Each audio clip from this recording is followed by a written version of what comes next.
Playa hates skills that kill. Great catch! The floor wheels and fires! Got him! Winner! Everett Jones!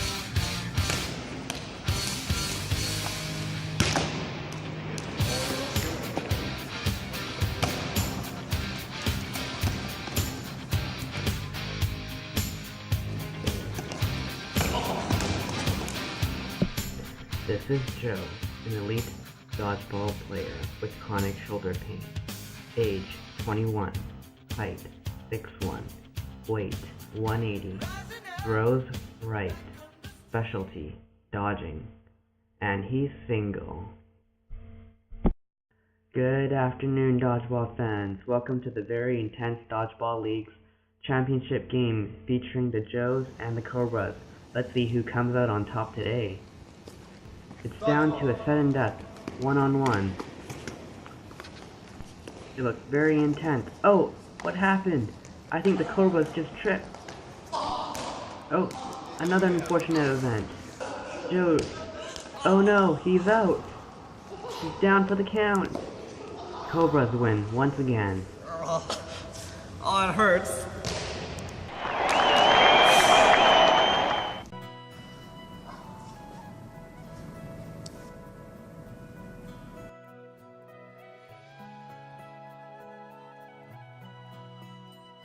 Here are the learning objectives. Number 1.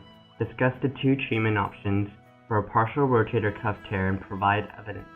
Number 2. List 4 biomechanical stages of a throw and compare this to look for dysfunction in Joe's throw.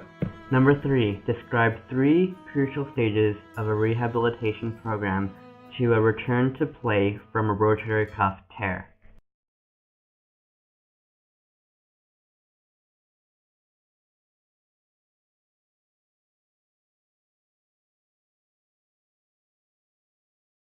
Hi, Dr. Nick. Well, what are the results of the imaging? Well, according to the MRI, it looks like you have a partial rotator cuff tear. Is that really bad? Is my career done?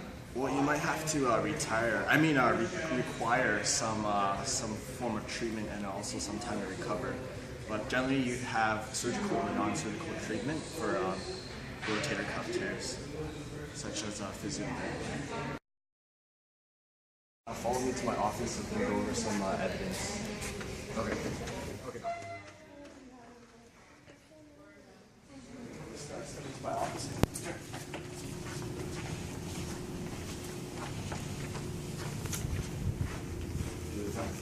Have a seat here. Yeah. That loose.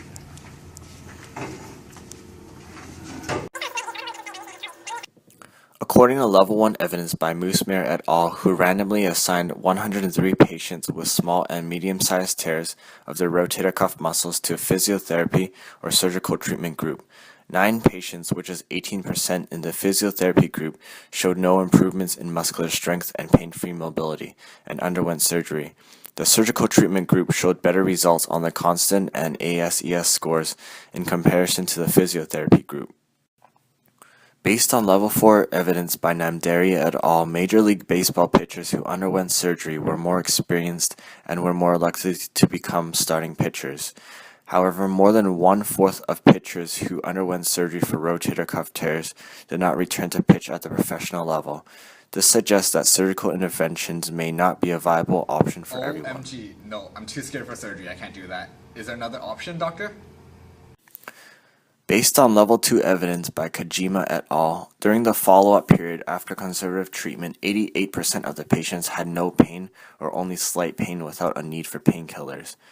However, this study examined the effects of conservative treatment on elderly patients.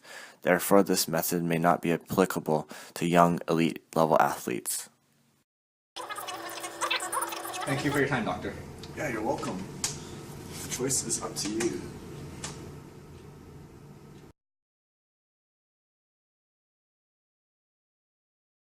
After following your treatment option, Joe decides to seek more advice from his biomechanics professor. Professor, Thanks, Simon. Step into my office.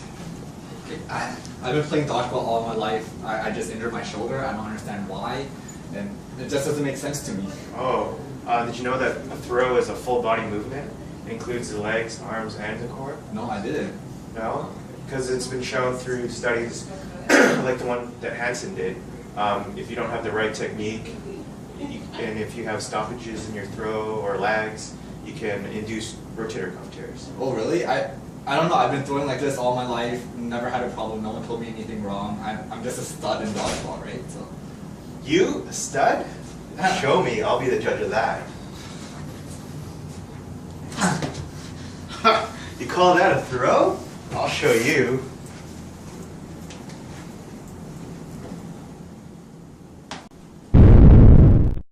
Hello, Professor Oak here, and I'll go through the 4 phases of a throw. The first phase is the preparation or wind-up phase.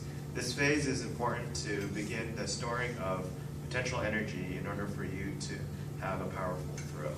So you want to start off with putting all your weight on your back leg and then shifting all your weight down. And you want to turn your trunk too as you're engaging your core and all your leg muscles. And you want to step through. Once you're stepping, this is the cocking phase.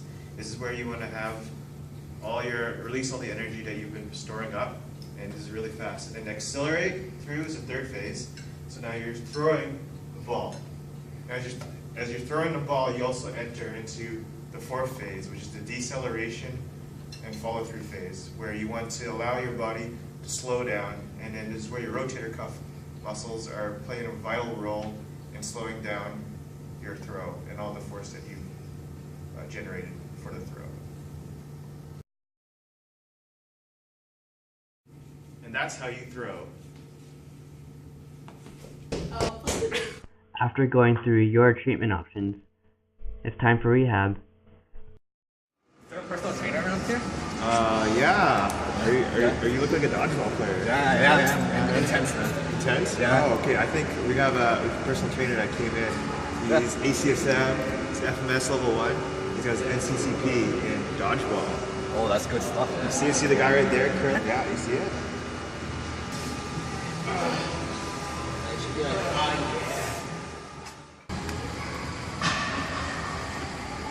Oh, hey Joe, how's it going? Hey, good. I heard you tore your rotator cuff. How do you know? I just know. Can you help me get ripped like you? I want to beat those cobras. Whoa, one step at a time. Well, can you provide me any level 1 evidence then? Well, after a review of the literature, there were no randomized control studies done on partial rotator cuff tears to determine the exercise rehab program. However, I'll provide you with the best evidence that we have up to date.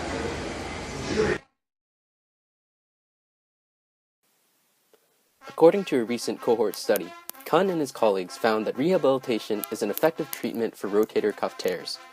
After a 2-year follow-up, 75% of subjects found physical therapy successful, with failure defined as opting for surgery.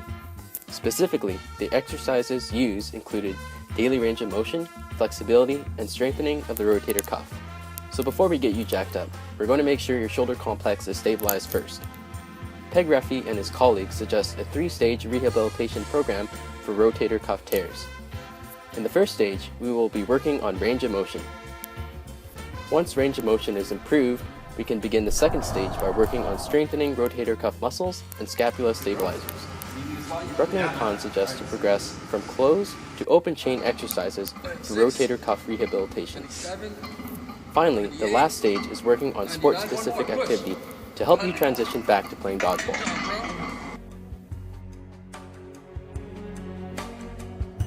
If you're just joining us right now, it's a back and forth affair, coming down to a repeat battle of last year's finals. The Average Joes versus the Cobras. It looks intense again. Here's Joe's chance to win it. The crowd holds its breath, and the Cobras catch it yet again. Today.